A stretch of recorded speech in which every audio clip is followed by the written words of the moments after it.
All right, good. I want to show you this part right here.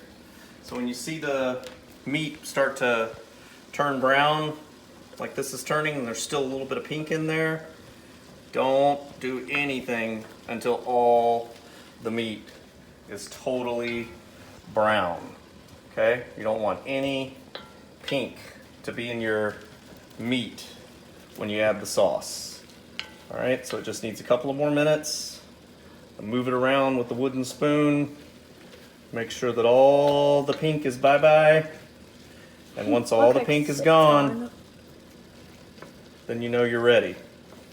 All right, so that looks really good. We're just gonna give it one more minute, maybe 30 seconds. While that is finishing up, another thing that's good to do is to take the lid, because you want to make sure that you don't want all that oil in there. If you can get a close-up on the shot, when we were cooking earlier, we put some oil in the pot, and so there's still oil down in the bottom, and then the meat was frozen, and the meat holds a lot of moisture, so there's a lot of water in there. All right, so if you want to, what you can do is you can take your pot, put the lid on so that there's a little seam just like that, and then you take one end of the towel, the other end of the towel, and you do like that, and then you take it over to the sink and you just spill out that extra water into the sink, because you don't really need that extra water in there.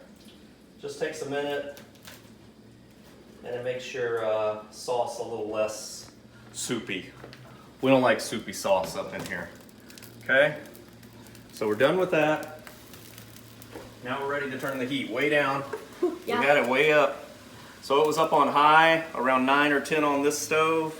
Now I'm gonna put it down around like a 2, okay? And then what we're gonna do is we're gonna add in the sauce. We got a lot of meat in there.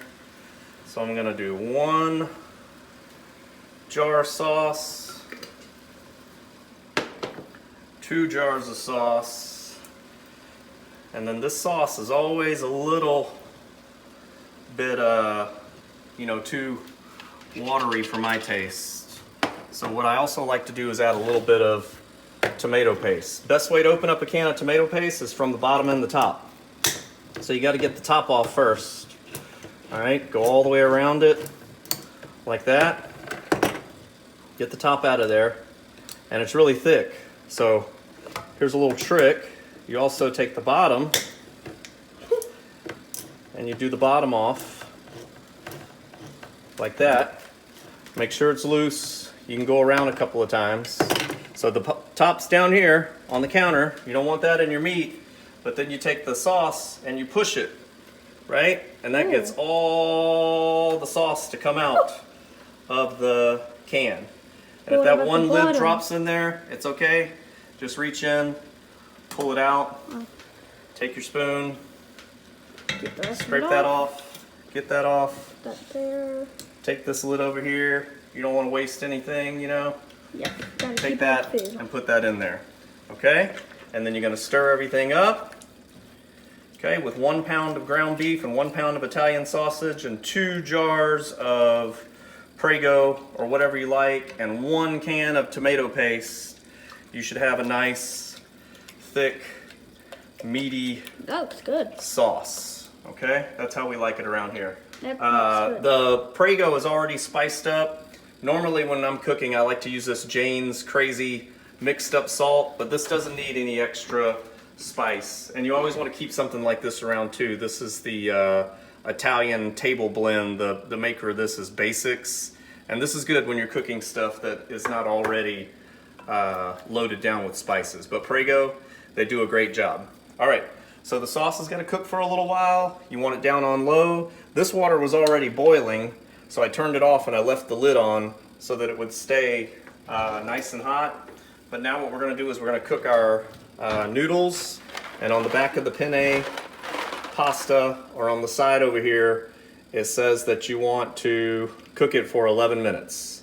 Okay, so we're gonna do exactly 11 minutes. So first we're gonna put the noodles in, and then we're gonna cook it for 11 minutes, and then we're gonna come back for the second part and we're gonna plate all this You mean third? and show you the final product before we chow down. All right, so we're gonna put that in there. Come over here and set a timer for 11 minutes, and then we're just gonna let it boil. All right, toaster just dinged. Okay, thank you.